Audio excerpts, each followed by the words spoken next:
Good evening, everybody. I would like to welcome you to the third IB Dialogue meeting here in the fancy Spiegelsaal of Andrássy University in the heart of Budapest, and also those of you who are on the screens in Hungary or somewhere in Europe, and some have even registered from across the Atlantic. And I say a special good afternoon to those who are following us from the other side of the Atlantic. Special thanks to Miklos Loico from ELTE for accepting my invitation to comment on my remarks, and of course to my colleagues here at Andrássy, Helen Boos and Zoltán Pallinger, and all the staff for making this possible this evening. After Miklos' comments, we will have time for Q&A here in the room first, and those who are on the screens, use your chat device, and we will hopefully be able to read it on our laptop. Well, we are in a very peculiar situation, a situation most of us, and even more in the US, would probably have liked to avoid. Even 2 days after the US elections, it's too close to call who will be the next US president, though it's more likely that it will be Joe Biden, because trends are currently going in his favor. The day after a big event often goes along with a hangover. What we see in the US is a very big hangover, and it might not even go away during the next days with all those lawsuits the Trump campaign has already filed, or at least has declared to file within the next few days. The Democrats have a hangover which, because of their deep frustration, they had hoped to have a big blue wave, a blue tsunami. Pollsters again got it very wrong already the second time after 2016. What Democrats probably will get is a razor-thin win in the presidential elections. They will not win the Senate, what they also expected, and they barely held the House instead of enlarging their majority there. And the Trump campaign is frustrated by trailing Biden and probably losing very narrowly in the number of swing states. We all have seen it on the TV screen probably the other night, that President Trump, he cannot lose. And his remarks and his behavior to claim victory very prematurely, only a few hours after the ballot boxes were closed, was heavily criticized in the US and even with people in his own party. What do the results, so far we know them, mean for us, for Europeans? This is the topic of today. On my first posting as diplomat in Bolivia, a Bolivian scholar said to me when we were talking about democracy, about elections in Bolivia, he said to me, the elections most important for his country, for Bolivia, he was unfortunately not allowed to vote. And of course he was referring to the US presidential elections. I'm sure many around the globe would have liked to participate in the US elections on Tuesday for the very same reason. These elections matter a lot for a lot of countries. The outcome has a direct impact on US partners and allies like us here in Europe. It has structural implications for the global system because the US is the heavyweight. The US is the 400-pound guerrilla. It matters if it's there, and it also matters if it's not there. It matters a lot if the US is on board for the Paris Climate Agreement or not. It matters a lot if the US works with the WTO and the WHO and contributes to its finances or not. Will the US continue to play its post-World War II international leadership role? Or will Washington continue to steady retreat from international commitments? More than 68 million people have voted for President Trump. At least 3.5 million have voted for Vice President Biden. So this is a record number, a record outcome in political participation. But it also shows, the divide of the American country. If Europeans would have had the possibility to vote, Vice President Biden's victory would have probably been the landslide many Americans, many democratic-leaning Americans had hoped for. Certainly in Germany, but maybe not in all European countries. We also should keep that in mind. As it is more likely that Joe Biden will be the 46th President of the United States, I will concentrate in my analysis on a more likely Biden administration. What do we have to expect from a possible or likely Biden administration? The bottom line, in my eyes, is that President Biden is likely to reaffirm US commitment to democratic alliances, to multilateral cooperation, and to a rules-based international order. This sounds like music in the eyes of Europeans, but even a Biden presidency holds quite a few uncertainties. It's not a return to the Obama or Clinton times in the past, though also these times were not golden times for transatlantic relations. Biden's presidency, like all presidencies, will be shaped by domestic issues, by the domestic situation in the United States, and of course by the various global challenges we all know. This could lead at least to two different scenarios. The first, where the US, where a Biden administration would adopt a more proactive leadership role of the US, investing in collective action, investing in allies, investing in partners. And a second one, which focuses much more on domestic issues and expects partners, expects us and allies to take a bigger share, to take up a bigger responsibility to shape and address common global concerns. Let me dive a little bit deeper into a few of these issues. There can be no doubt Joe Biden is an internationalist. He's even an Atlanticist. And he has a long record in foreign and security policy. During his 8 years as vice president, he helped shaping Obama's foreign policy in many aspects, from diplomacy to alliances, from trade to global economics, from defense to decisions about the use of military force. Before that, he served even longer. He served even longer in the Senate as chairman of the influential Senate Foreign Relations Committee. He is well known in Europe as a lifetime proponent of NATO, free and fair trade, and a proactive US global leadership. Will a President Joe Biden be able to shape a foreign policy according to his instincts, according to his reflexes? Let's look first at the results of the elections as far as we know until to this moment.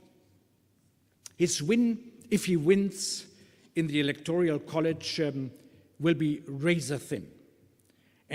But he at least won the popular vote by more than 3.5 million votes, more than Hillary did 4 years ago. She she had nearly 3 million more votes of the popular vote than Donald Trump.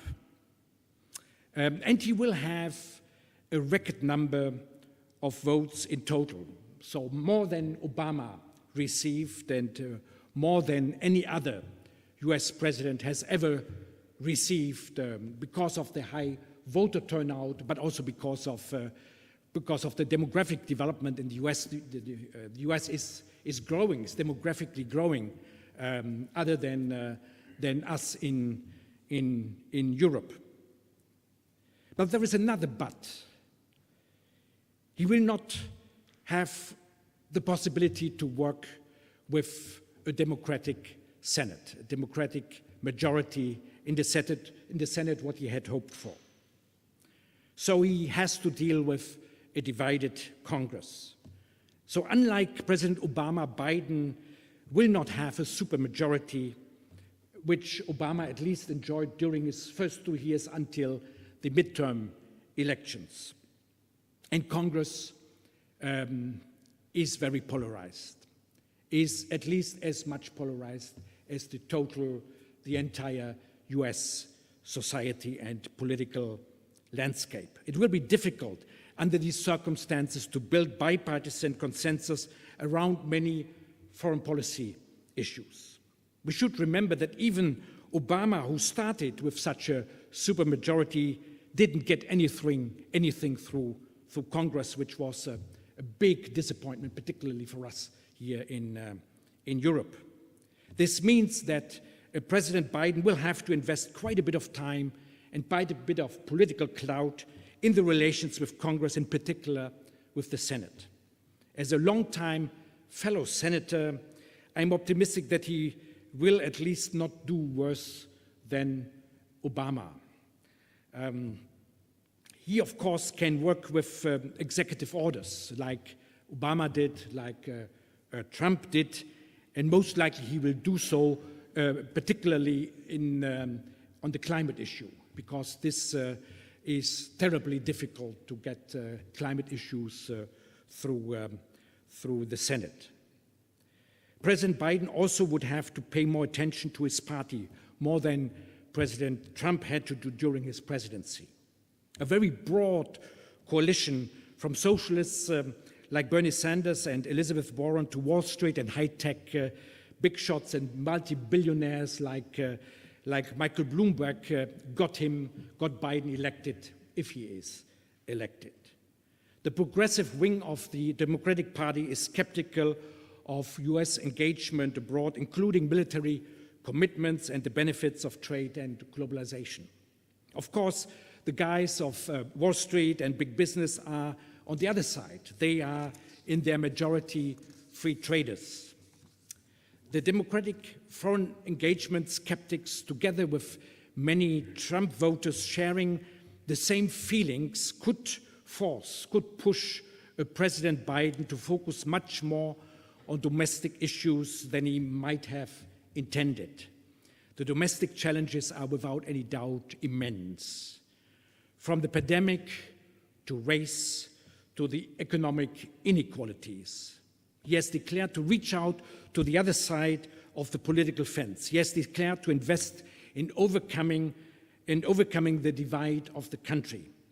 That will not be easy, and it will take a lot of his time and his focus. Like us in Europe, until next summer, he will have to fight the virus. He will have to rebuild the US economy.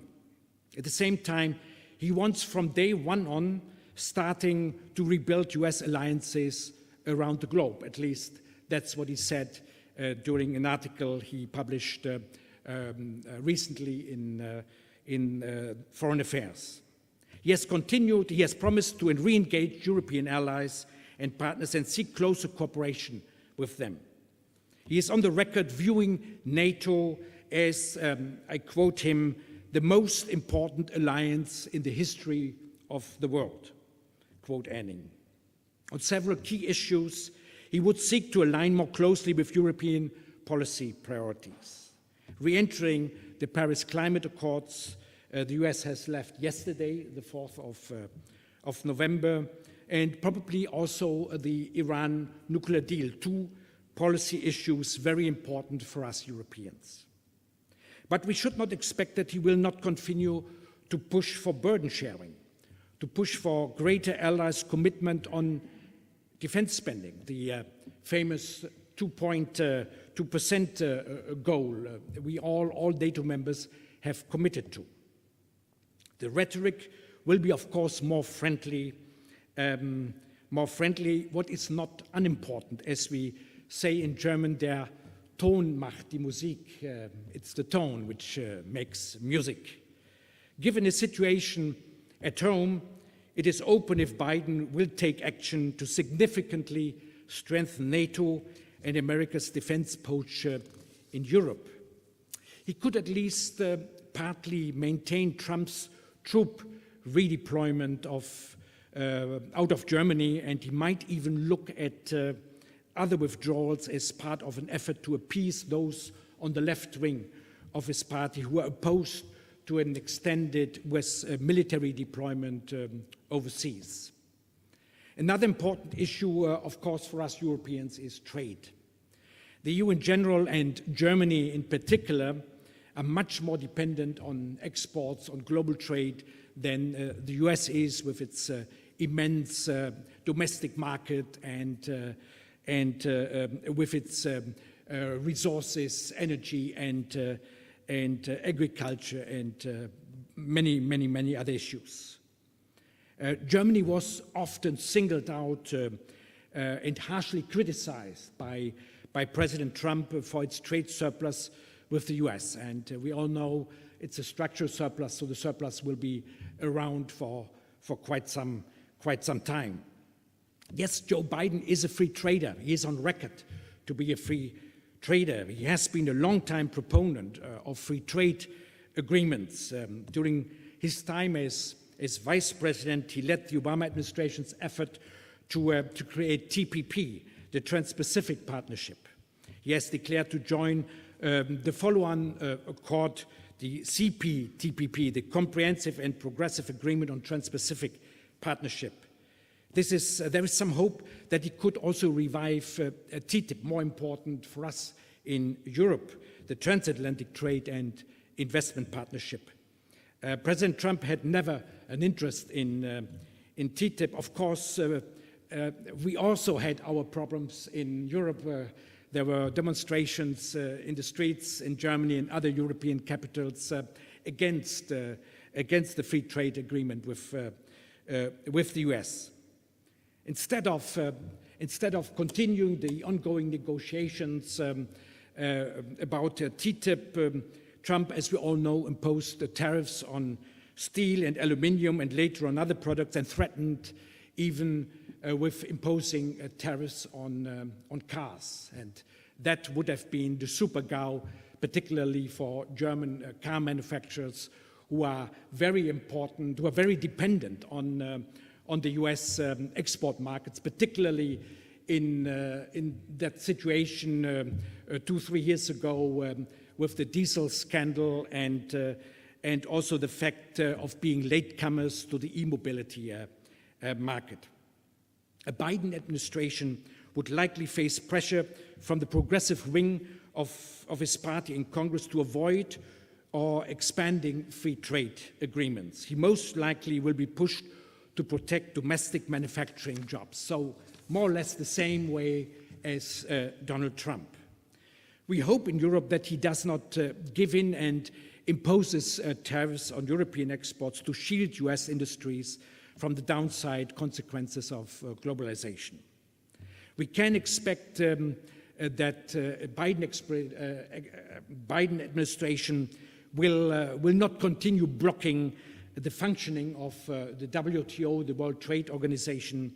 Europeans, we also see the need to reform the WTO, and I think we can work with Biden administration to reform the WTO also vis-à-vis China.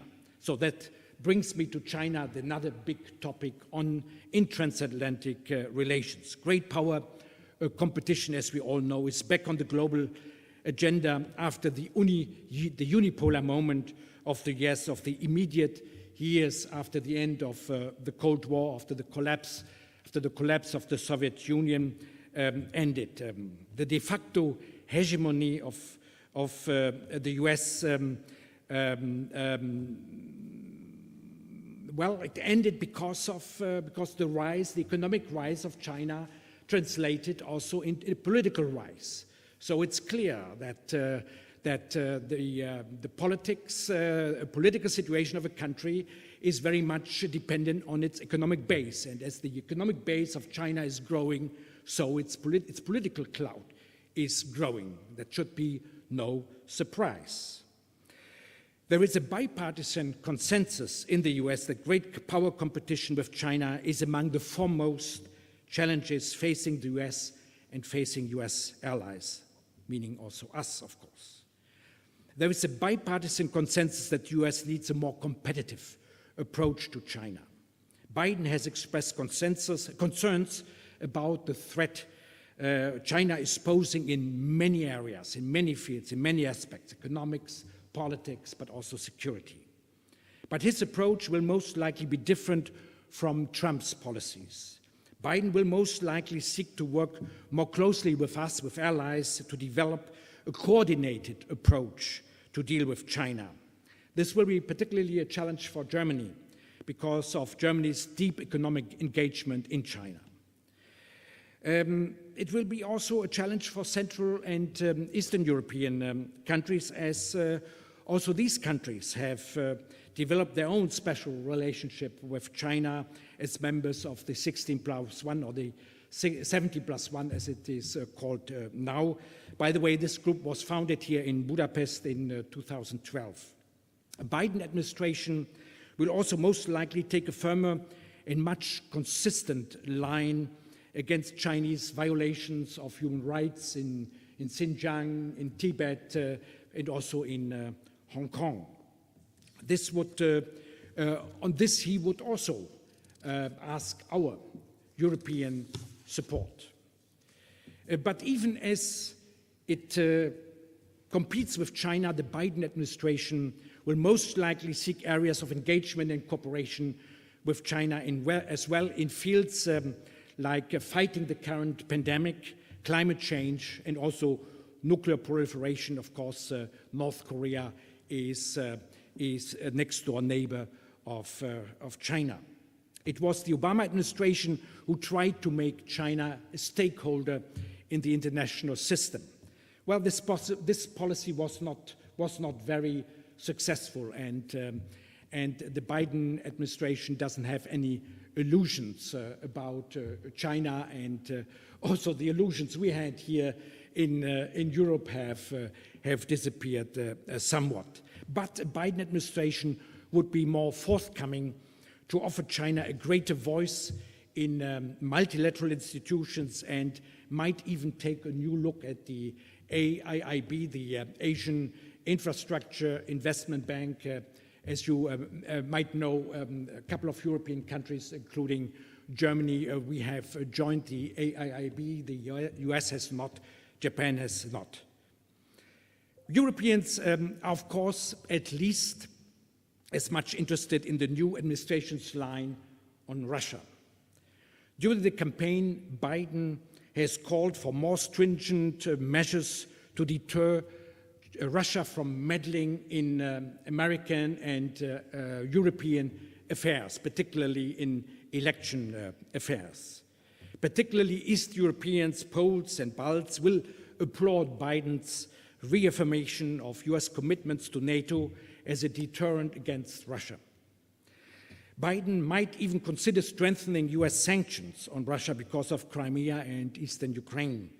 At the same time, and this would be an urgent priority also for us Europeans, vis-à-vis Russia, the Biden administration will extend a new START, the new Strategic Arms Reduction Treaty. Europeans, of course, have a long-standing interest in arms control and disarmament agreements because we believe this would make Europe safer. In general, President Biden will most likely seek a more stable relationship with Russia. This could include also some new initiatives. So he might look at French President Macron's initiative to engage Putin and find some areas of common ground.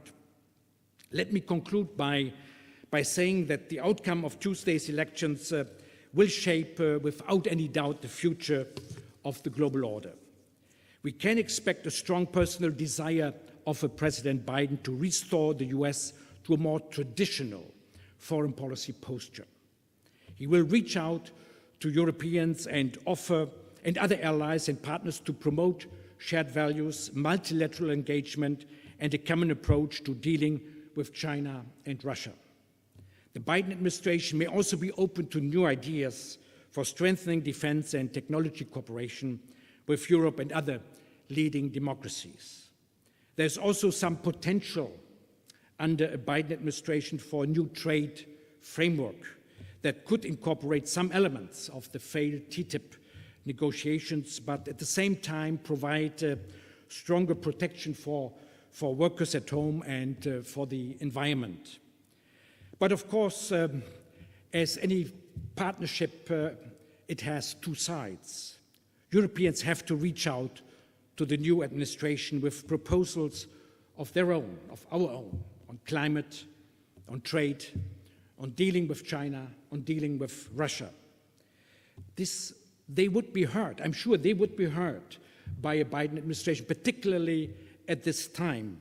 Europeans in Brussels and in national capitals should use this transition time, the time until January the 20th, when the new president would be sworn in, and it will take probably half a year, or with a divided Congress, with a hostile Senate, it might even take longer, the nomination process of the new Biden administration. So there will be a lot of time for European governments to lobby the new administration to come up with own proposals which would foster, which would reaffirm transatlantic relations.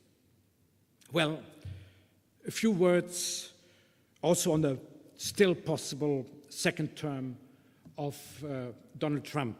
The second term of a Trump presidency would be highly unpredictable.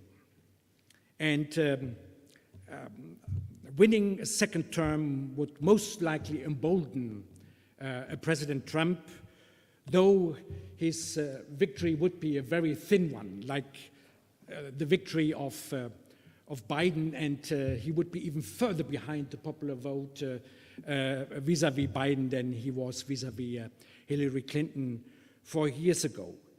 But he could be following a much more emboldened foreign policy. Well, he would definitely continue his foreign policy in style and content, or even be more aggressive in his behavior, and with transformative moves on alliances, trade agreements, and other commitments that have underpinned America's role in the world during the last 7 decades. A second Trump administration would be transformative to the transatlantic alliance, what most Europeans, in particular Germans, would not like to see. But at the end, it's American people who elect the American president, the American Senate, the American House, and we will have to accept that, and we will have to work with the future administration. Is it a Biden administration, or is it Trump 2 administration? Thanks a lot, and now I hand it over to Miklos. Thanks a lot.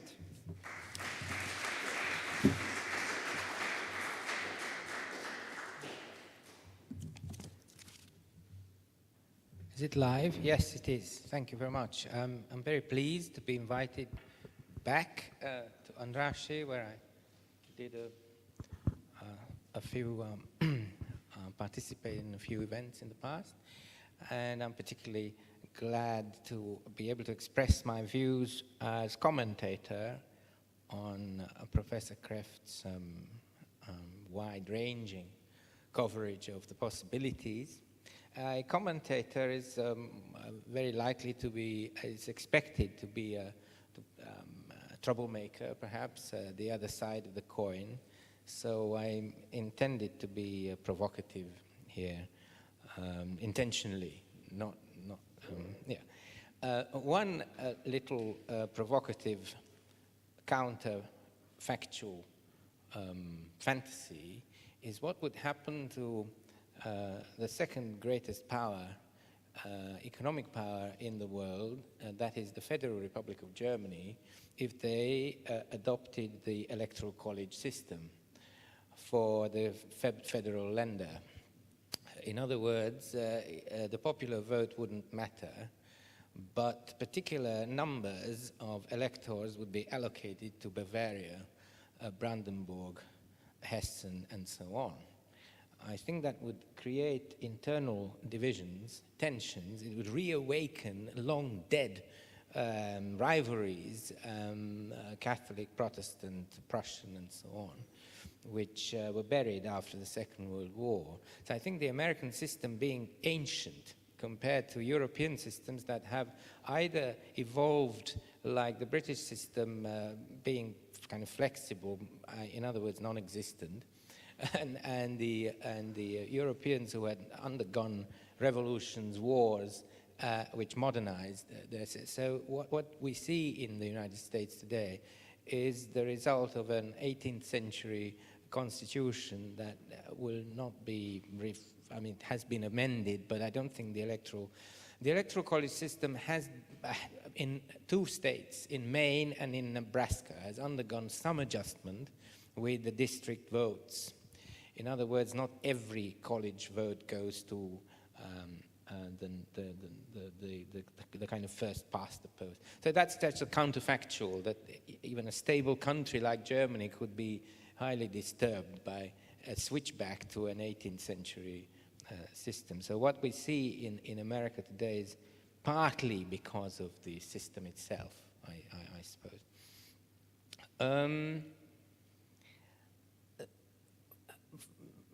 Apart from that, I think obviously, Trump is problematic from this, that, and the other. I mean, it's endless. People could be undiplomatic, in many ways, sometimes uncivilized, regardless of women's dignity, of racial harmony, and so on and so forth.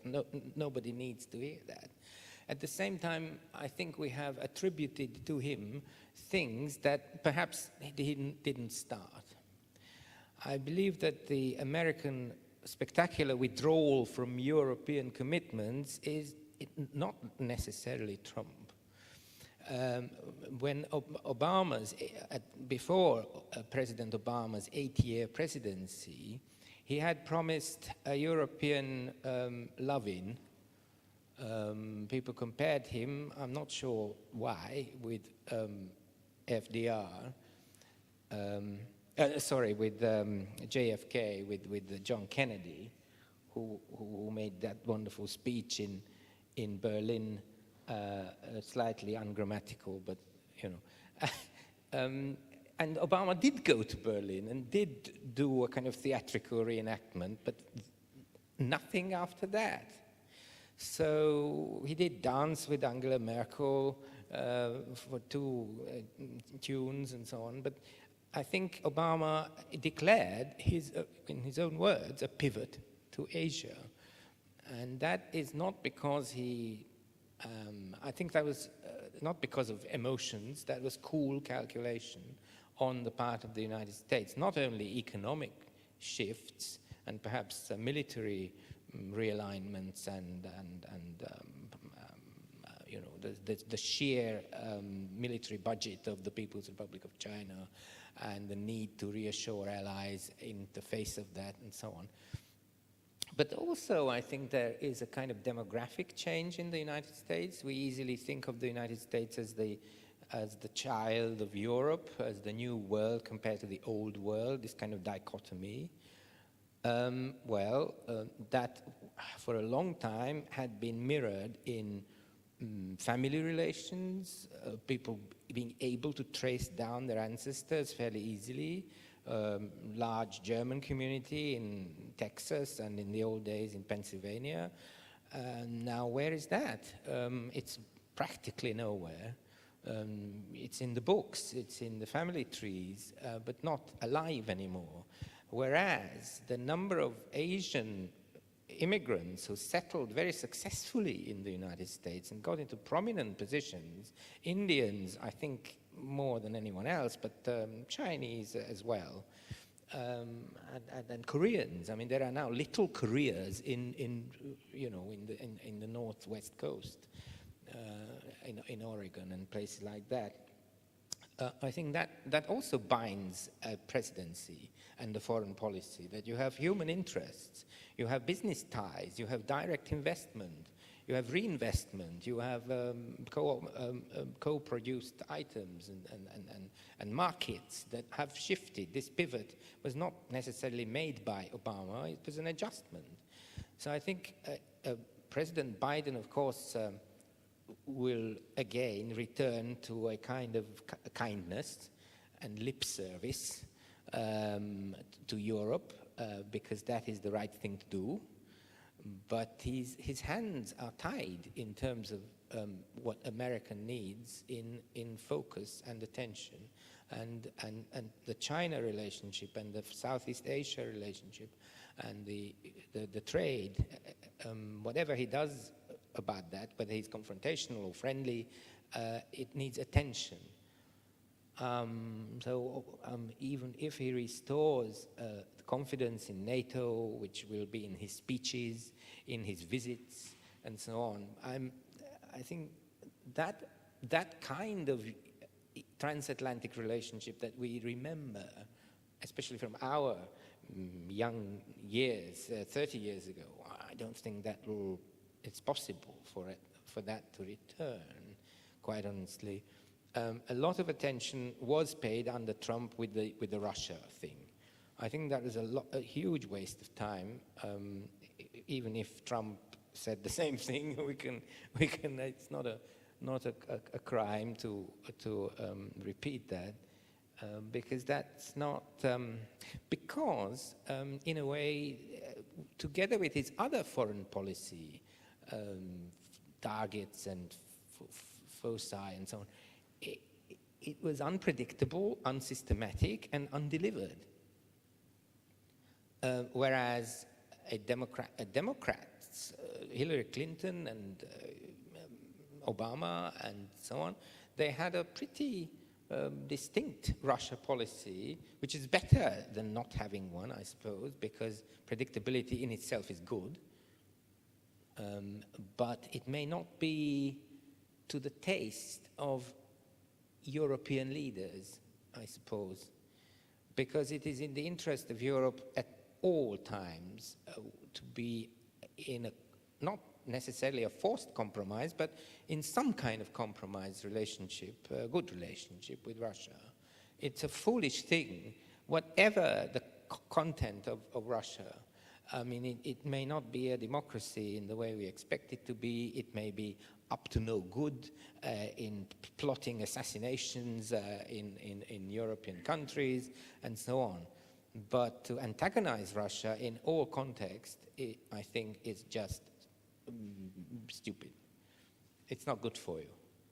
And so if the Democrats relaunch this strong line on Russia, which exists, I mean, which was there. I mean, Hillary Clinton was rhetorical about it. Then Europeans will not like it, and they will want to moderate it or change it or something like that. Right. I had a discussion with somebody earlier today about Trump's record in the world. And he said that at least he didn't start any wars. That is technically true, whereas his Republican predecessor did start a couple of wars which ruined many things among and inside nations. And it's true that he didn't start any wars, but he mismanaged ongoing peace processes to such an extent that it almost amounts to ruining peace negotiations is as bad as starting wars, almost. I mean, his involvement in the Middle East process, that is the Israel-Palestine ongoing, I mean, I think that was catastrophic. And his very odd, bizarre relationship with Kim Jong-un, I think made North Korea more dangerous than before. So I don't give that credit to him. One last, but one comment, is might look strange to you in terms of Euro-American transatlantic relations, but it is not a concrete diplomatic comment. It's subtler and more cultural or internal political than that. And this is the catastrophically deep, this is about what the Americans now call cultural war, which is strange in English because it sounds like Kulturkampf. But when you say Kulturkampf, it immediately evokes a whole raft of 19th century associations that led to terrible things in the early 20th century. So if what they call culture war is the same as we understand as Kulturkampf, then that is more than sad. It's a crisis. It's a social crisis in the United States. Now, is it possible that the deep divisions in European societies that we can all recognize today, that we've just discussed, that in the German Bundestag, the official opposition is not what Germany ever expected to be, that in Hungary you have a society which is cut through in the middle, and members of one group might not ever join a Facebook discussion of the others without using expletives, etc. And the same is emerging in France, in spite of the moves by the centrist party to the right and moves by the far right-wing party to the center. They haven't managed to heal those. So is America exporting a Kulturkampf to Europe? I mean, that is a question that I raised in myself when I was thinking about your presentation. Because if they do, that is the worst kind of export that we can think of, that now they have, America, from this point of view, according to my friends who come and go and live there, is worse than Europe. It's definitely worse.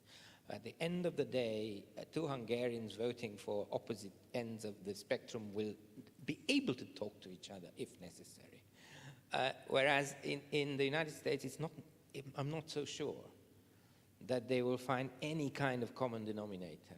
And whichever candidate wins, and I can see that Biden is still 2-5-3 and Trump is still 2-1-4, so it hasn't ended. Whichever one wins, the other will feel not squarely defeated in a sporting contest, but cheated out of their inheritance. It's almost the rhetoric of some kind of post-colonial, honestly, African country where you can't expect the losing candidate to peacefully walk away, but you're afraid of some kind of coup d'etat or something. That's not what the American founding fathers had in mind. And so the idea of deep division as a normal state of affairs in a democratic society, non-acceptance of the other side at all, non-acceptance of the majoritarian vote, is something that should not be exported to Europe, but it might. Partly because Europe undergoes similar processes, partly because this bad example can be contagious in many ways, in terms of rhetoric, in terms of methods, in terms of expectations, and so on. And the last point that I promised was to what extent was Trump, during his 4 years, a kind of leadership figure or a reservoir of the global right-wing populist nationalist movements as such. So you can see that Boris Johnson explicitly expressed his wish that President Trump would win because it is good for his Brexit policy. He always supported it in his usual way, very like an elephant in a china shop. He supported Brexit when he should not have interfered in that. Many East Central European populist parties expressed open support for Trump, and so on. And Bolsonaro and Modi, if you watched the embrace in front of hundreds of millions of television viewers in India, the way Modi, President Modi of India, embraced Trump, he couldn't let go of him. He prayed, I think he blessed him, So to what extent would his departure, if it's happening, weaken the global right? Would it perhaps undermine them in a way? That is a question that I can't answer, but this will be an issue. I suppose what will happen is that Trump is not a phenomenon independent of American society. We tend to condemn individuals, but I don't know how many unprecedented numbers voted for him, even after the 4-year performance. I'm quite cautious of quoting Trump from before his election, but he said something about women, what he would do to women. And most of you know that. Now, I had then a conversation with 2 women. One was a deputy head of a Hungarian university, highly educated, totally middle class, old-fashioned, you can say elite. And she thought that this was unbelievable, that this kind of language is unprecedented. It is an assault on female identity around the globe, and she couldn't understand why this wasn't a bigger issue. And then I had an interview. I didn't speak to that person because that's the problem, that we live in this bubble of educated, exceptionally privileged people. We don't often meet the unprivileged people. But I saw an interview with a Japanese, of all countries, with a Japanese waitress, and she said, I don't know why people object to that. People are men.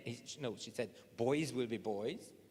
I grew up with men, and they all spoke like that. So why should we, he's a man, men speak like that. So it is, there is sadly, a kind of populist counterculture which we had tried to fight against because it's so old-fashioned and dark. At least I dare to say that we are fighting against that kind of dark, discriminatory, prejudicial concept of minorities, of sexual minorities, of gender minorities, of all this. But it's out there. It's out there. So even if Trump is defeated, this strengthened support community that is behind this kind of reawakened national populism will not die.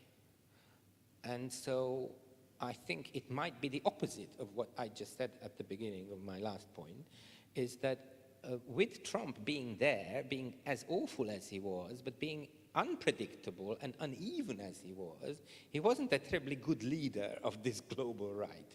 He was just a figurehead who often said strange things, but he couldn't be relied on as an organized, at least a little bit intellectual leader. But if he is ousted, the global populist right might see that as a challenge, as an assault, as a counterattack. The narrative has already been born that it was cheating, that America it's a fraud. Rudy Giuliani said that the Democratic Party in Philadelphia is well known to be corrupt. He said, we know all those corrupt people. So the mythology has already been planted. And so I don't think they will die out, even diminish as a result of the end of Trump, but they might become even stronger, I suppose. Well, that was my response. Okay.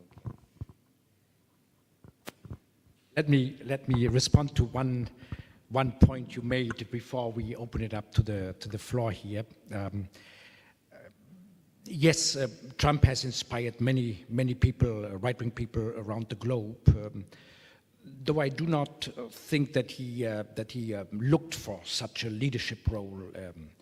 But I think you are right.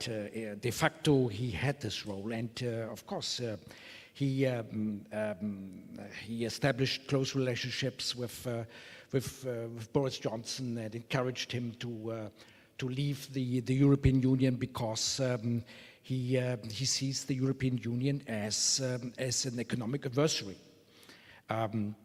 But there is something I think we Europeans do not really understand very well.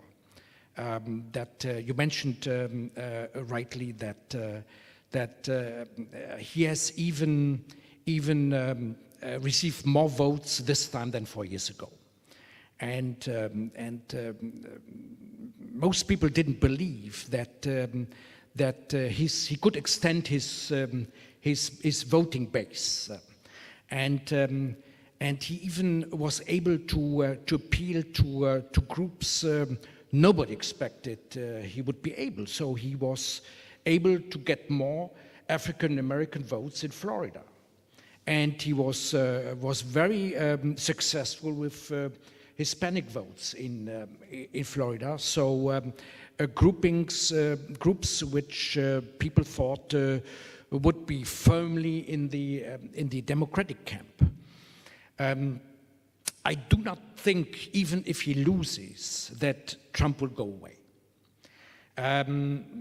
He probably will not even go away physically. He might even declare the moment Biden receives the 270 seat electoral votes, he might declare that very moment he will run again in 4 years. And this would be destructive for the Republican Party, because in that moment he would keep his hand on the Republican Party and not give them the possibility to renew and maybe to come back to their moderate, more forthcoming, from our perspective, line of political thinking. And if this would be the case, we're in the same situation in 4 years from now. And imagine Trump starting the type of campaigns a few weeks or few days from now and maintaining it for 4 years. This would be disastrous for the U.S. role. It would bind Biden's political focus on much more on domestic issues than he would otherwise have liked to, and it would be definitely bad for us in the trade area, because of course he would push his issues, and he would push his issues with where he has his support base, and if he loses, he lost it in the Rust Belt. If he loses, he lost it in Wisconsin, he lost it in Michigan, he lost it in Pennsylvania. And there are those people who actually he wanted to embrace with steel tariffs and tariffs on other issues which hurt us in Europe. And by that he could push Biden in that way, continue on this political line. And I will stop here in order to give you the opportunity to raise other topics and questions.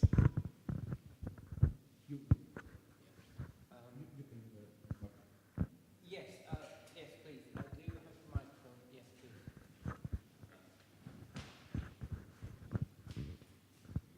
I introduce myself.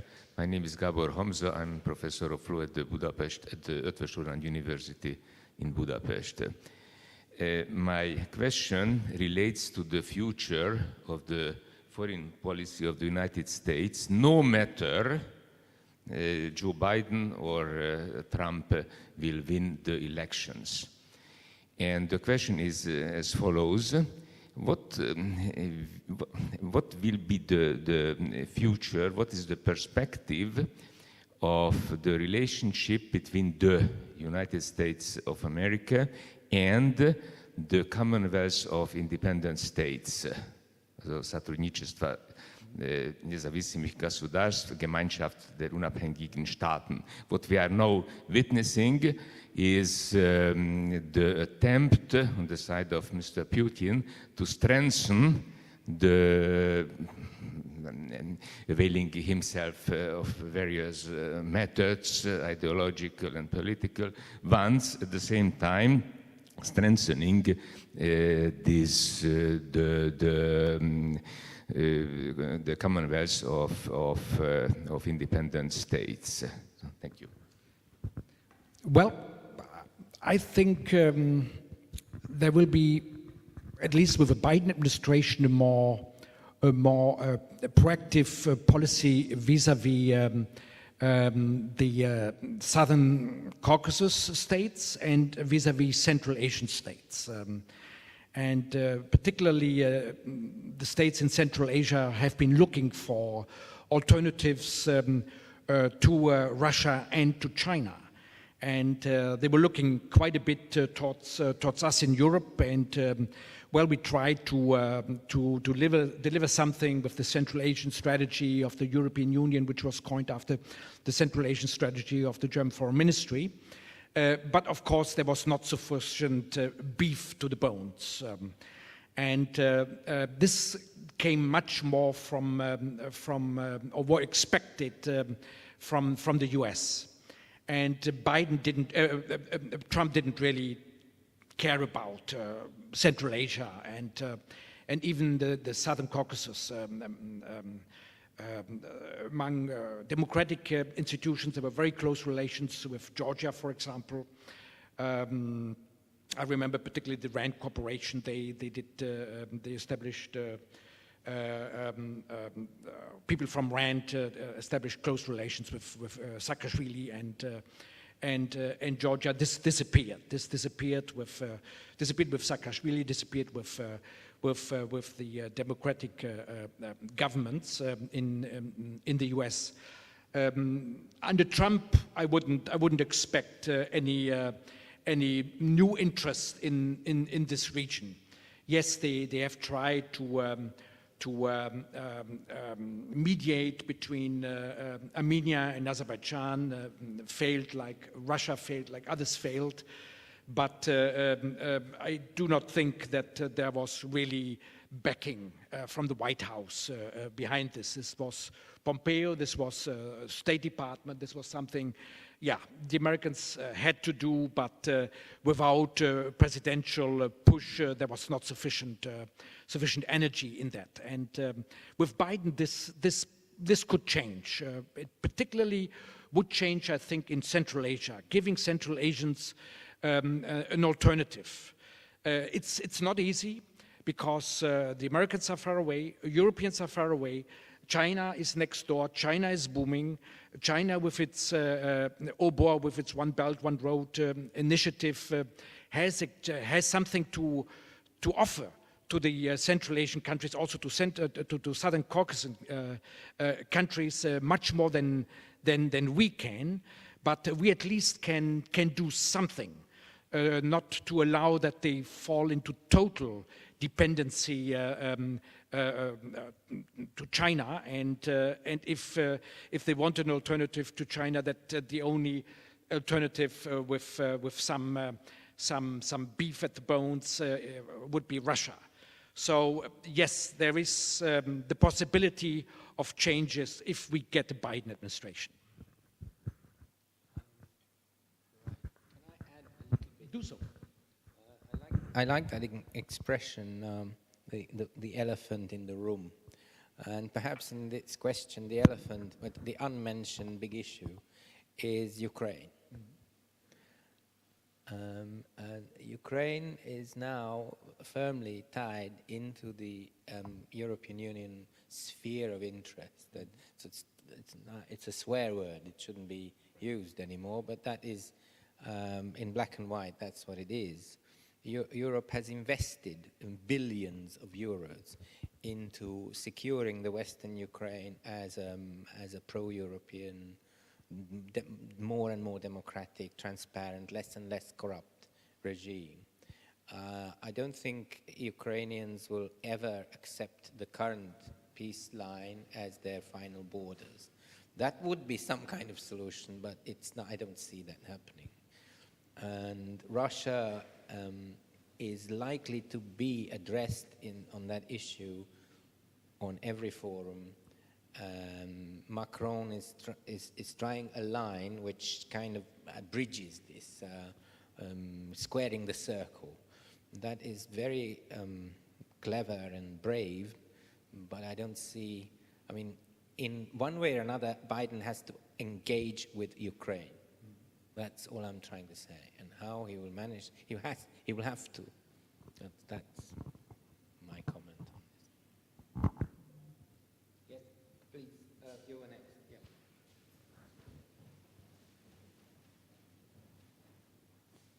Yes, thank you very much.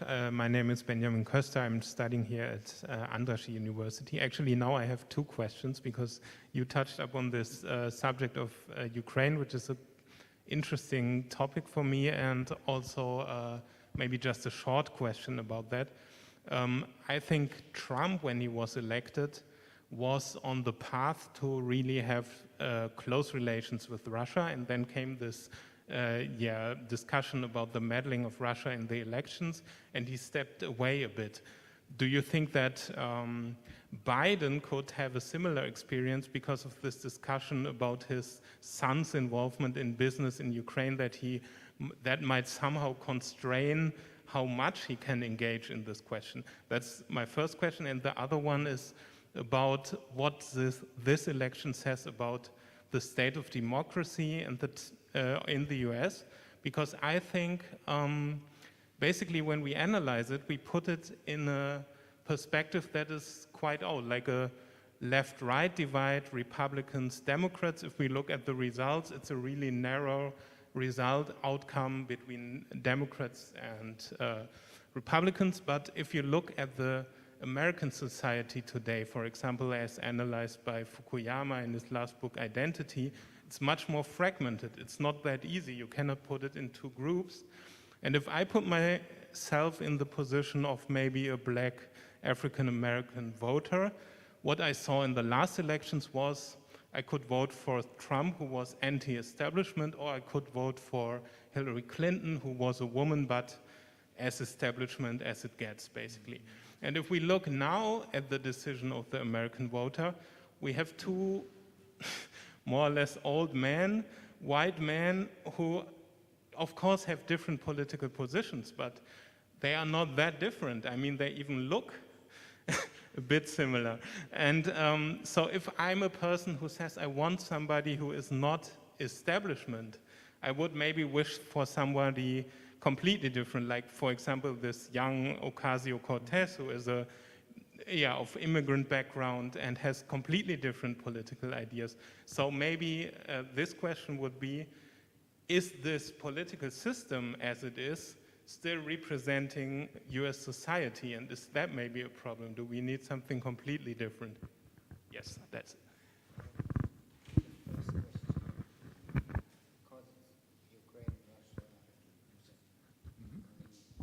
I have something to say about the second question, not necessarily the first one. So, Professor Krefft, if you...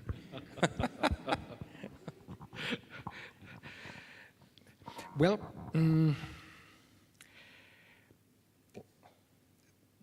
there are. I read an article about a more extreme scenario of second Trump administration, and one interesting aspect in that was a new realignment, a new alignment with Russia, US and Russia. And you remember Trump has called NATO obsolete.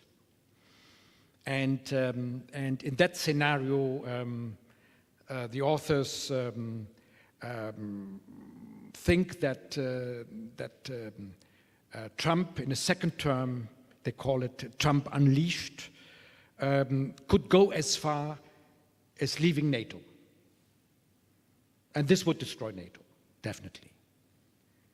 But this, of course, would change relations with Russia fundamentally. And if you wanted to put it positively, it could end up with a new security framework in Europe, including Russia. But I doubt that this would be possible with Putin and the Russia of today. But one thing which is standing between the EU and Russia is Ukraine, is the issue of Ukraine. So with the Biden administration, I'm sure there will be not a realignment with Russia. There will be not a reset. Obama tried it. Hillary Clinton tried it as foreign secretary of Obama. So, and they failed. Relations were worse at the end of Obama's 2 terms than at the beginning. So Democrats will not go back to a second reset. You do not do that politically. That's burned. But I would also say something to, to the second issue. Well, as you said, as you mentioned it, the US democracy is a very robust democracy. It's a very old democracy. You elaborated on this. I'm convinced that because of that, it's a very stable democracy. But we see the pendulum switching much more to the extremes than we see this in Europe. This has to do with our parliamentary system. It has to do with our consensus system, which of course is an outflow of our parliamentary system. We see this already in Europe with France, which of course has had an extreme parliamentary system in the Fourth Republic, and did away with it because of political instability and de Gaulle creating the Fifth Republic. So France is different than Germany, Italy, and other central and other continental European countries. So I think the US is a very stable democracy because we have so many different actors. If you democratic actors. If you look at the different states, people in Germany don't think that states in the US are as important as the Länder in Germany. That's wrong. That's wrong. If you look at the different election laws, for example, they are state laws, and they look very different. They look very different. And so you have this different layers, and our foreign policy from Berlin, they have established a policy to reach out to this level below the national government, reach out to governors, reached out to state legislations, reached out to cities, to NGOs. And this is very lively in the US. And this is the stabilizing element for US democracy. So I'm not among those who see US democracy as such threatened. We overblow this from our European background, European perspective. But now I leave it to you. Answering the same questions, but fast, because we want others to join in as well. Directly in reference to the whipped up scandal around Joe Biden's son, I think he's much more intelligent than connect anything with that. That he will not be bound in his Ukraine policy by this kind of sensationalist fantasy which was created around that story. So I wouldn't credit that with anything. Well, the other question, I tend to be more cautious. Yes, American democracy is probably one of the strongest, and that is due to the 55 delegates in Philadelphia several hundred years ago, because it is one of the best checks and balances that have ever been devised. It's like a work of art. At the same time, if the players, the actors, don't play by the rules, in the sense that the rules begin to mean less for them than they used to. I mean, America has been famous for bipartisanship in crises. Not so much in the First World War, actually, but definitely in the Second World War. And bipartisanship has worked in the houses of the Congress. And now I don't see that at all. And that means that the presumption that we are all working towards the same end, but with different methods, might be lost from sight. And what this reminds me of one thing, which might be strange too, is that in the West, in the past 50, 60 years, there was one corner of Western Europe which had such antagonized elements in it that it was impossible to imagine that the majority of the population would be able to govern the rest of the population, and that was Northern Ireland. And therefore, they devised a mini-constitution for Northern Ireland, known as the power-sharing executive, which absolutely requires, irrespective of the outcome of elections, for all parties to sit inside the government. So it is a kind of permanent grand coalition system. In many ways, I admire that, because it is a permanent muffler on conflict. Whether it can be maintained against the wishes of, I think the wish of the people, ordinary people, is always to be at peace and be able to work in prosperous businesses and children going to good schools and etc. So eventually, I mean, we don't want European competitive, contested party politics to end up as the Northern Ireland Constitution. And of course, in the United States, it's unimaginable to impose such a... But that's what it reminds me of, that if two parties no longer share the... well, they don't even believe that the other is legitimate, then there is a trouble. That's a crisis of democracy. I don't think we have got to that point, because this kind of rhetoric was a Trumpian rhetoric. He imposed himself on the Republican Party and hollowed it out from inside. I can remember how moderate Republicans fled from the party and totally disappeared in a few months' time, almost like some 1930s dictatorships that destroyed parties from inside. So perhaps it can be avoided. I think Biden has to be a peacemaker at home, properly speaking, and engage with people who might have said things that are very unkind to him, and reset that kind of clock, that, you know, that to be seen not as partisan, but as a kind of old-fashioned national, I mean, you know, bipartisanship should be revived and could be under him, right? So, gentleman in the back, yes.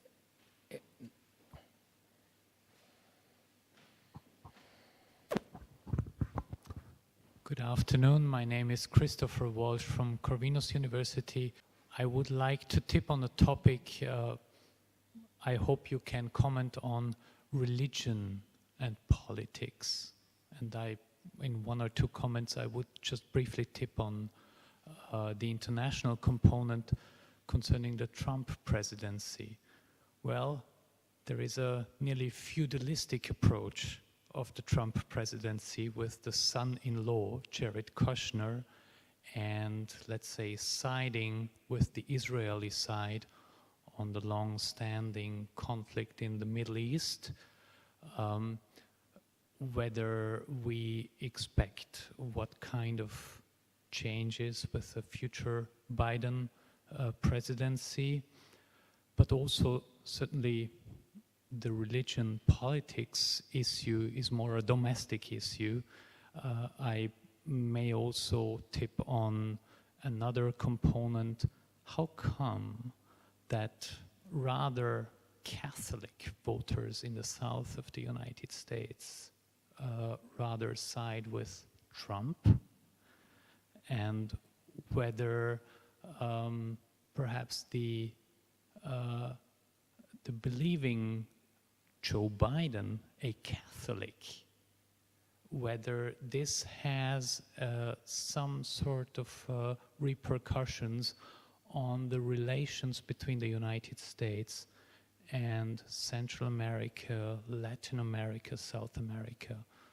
This is my questions, in case you want to comment on this. Thank you.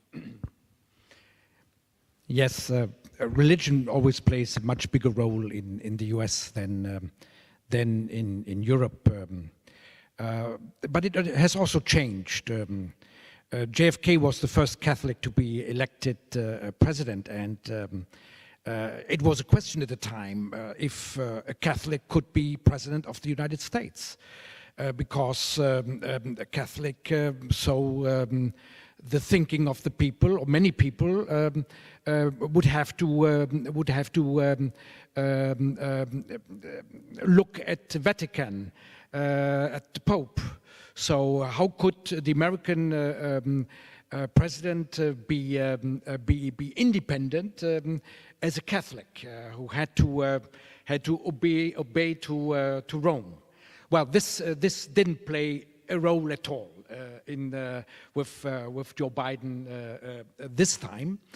But the recent nominee of Trump to the Supreme Court, she is Catholic and anti-abortionist, and this was definitely also a move to appeal to Catholics in the South. And most Catholics in the South are also Hispanics. And well, we have to wait for the analysis, but the good turnout with Hispanics in Florida is probably also has to do with this decision of Trump. In the first analysis, it was that Trump campaigners had painted Biden as socialist and communist, and that this was well, threatening to Cuban exiled Cubans or people coming from Venezuela. That's probably, yes, true for a few, but paint Biden a communist or a socialist, I think that's going very far. And it was a mix of reasons why he had such a good turnout of Hispanics in Florida. Well, 4 years ago, he was he got quite a bit of support in the Bible Belt. Evangelicals were very much on his side. And even with his pro-Israel policy, with the Abraham Accord between Israel and the Emirates, Israel and Bahrain, Israel and Sudan, has not led to the majority of Jewish votes going to Trump. The big majority of Jewish votes went to Biden. Jewish votes traditionally go to Democrats, and if this was the intention of Trump, this has definitely not worked. I think religion played a role here and there, but I don't think that it was a decisive role it played this time. Do we have? Yes, we have very little time left, and I think we are almost ignoring our commentators, who are large in number. I suppose by posting under a name, the person agrees to be quoted. There is Stefan Schlüter, who says, Trump is a symptom and has laid bare differences in our societies. What is left of the mantra of shared transatlantic values, which has been part of everyday politicians' Sunday speeches? That's a good question. And then there is Guido Francinetti from Turin in Italy, who I know well as a friend. And he says that culture wars in Europe seem to me still quite different from the culture wars of the United States. The economy, immigration plays a different role. So that these are a few of, but there is a genuine question from Lisa. What is the position of Joe Biden towards China and the tariffs Trump imposed on Chinese goods, also regarding the tariffs on European goods? Now that is a concrete question. Yeah. Well, first to Stefan Schlüter, I think he's in Buenos Aires, so hello to Buenos Aires. Yes, you're absolutely right. Values, transatlantic values, are part of every speech about transatlantic relations, particularly from our side. Well, but when it comes to Biden and what Biden administration would go after, I think democratic values would play an important role. Human rights would play an important role. And he would ask German support, European support on his China policy, on his Russia policy, when he will point at human rights violations in Xinjiang, in Tibet, Inner Mongolia, Hong Kong, but also in Belarus, in Russia. So yes, the common values have not really been on the surface, on the agenda during the last couple of years, during the Trump administration. But there is hope that it will be more than rhetoric in the first Biden administration. Well, to Biden and China, Biden will most likely also have a strong stand on China. I mentioned it that the approach to China during the Bush Sun times, during the Obama times, Bob Zoellick was one of those proponents to create a policy making China a responsible stakeholder in the international system. This policy has failed. There are no longer illusions also in the democratic camp. There are no illusions in Germany anymore about China, that China is really looking towards replacing the US if it's able to do that. And first, of course, in Asia, but the aspiration goes beyond Asia. That's a part of that concept, being das Reich der Mitte, the center of the world. And you cannot, if you have such a world view, you cannot accept another one. Deng Xiaoping and the followers of Deng Xiaoping followed the policy, as long as we are weak, we should concentrate on modernization, and we should keep a low profile. We should not accept a leadership role in global affairs. This is changing. This is changing since the arrival of Xi Jinping at the presidency, at the Secretary General position in Beijing. China is going after a much more assertive foreign policy, and so the big question is how will this big power rivalry develop? There will be big power rivalry. Will it be something which will be managed? And but you have to have both sides willing to manage it in Washington and in Beijing. So that's a possibility. I think that's the positive scenario, but there could also be a negative scenario. There could also even be a conflict scenario.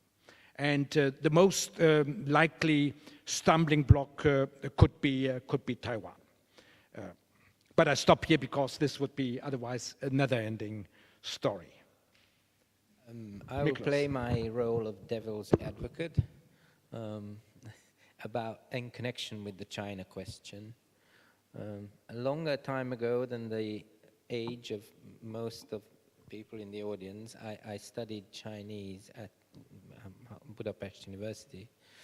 And of course, at that time, both countries belonged to the same socialist environment, and but to the very different visions of communism, if you like. And even so, we hardly studied any modern Chinese. The curriculum was classical, and so no mention of a modern life. Yet, I think I've learned something from my visits to China and some of the language, if it helps. I think that it is possible and should be made possible not to place China into the role of the old Soviet Union and create a bipolar, antagonistic world. Even so, China appears to covet this role of global, superpower, or perhaps even replace the United States. It's important to put on record that Chinese politicians themselves never said so. So if you ask them about this, they will avoid this question and say that this has never been the intention, we don't want to do that. Whereas, you see, in the Soviet Union, you had thousands of nuclear weapons aimed and loaded and sharpened, whatever the expression is, towards America. China has never done that. I think China is not the kind of challenger that the Soviet Union was, and finding solutions and cooperative solutions with China is more important perhaps than anything else. That is how I see it. And Trump's rhetoric, when he mentioned China in every kind of negative context that you can think of, he even intervened in British internal commercial policy that they mustn't employ Huawei in the construction of 5G networks because the Chinese intelligence services would spy on everyone. That kind of, which may or may not be true, but that kind of open, antagonistic rhetoric doesn't play well in China at all. It leads nowhere. They are master diplomats. They are the oldest diplomats of civilization. And that should be matched by wise diplomacy on the West and not confrontation diplomacy. Well, on this positive note, unfortunately, we are running out of time. Thank you very much for your interest here in the Spiegelsaal, but also on the screens. I think most of us will be now heading back to our TVs and screens to follow who will be really becoming the next US president. Thanks a lot and have a great evening.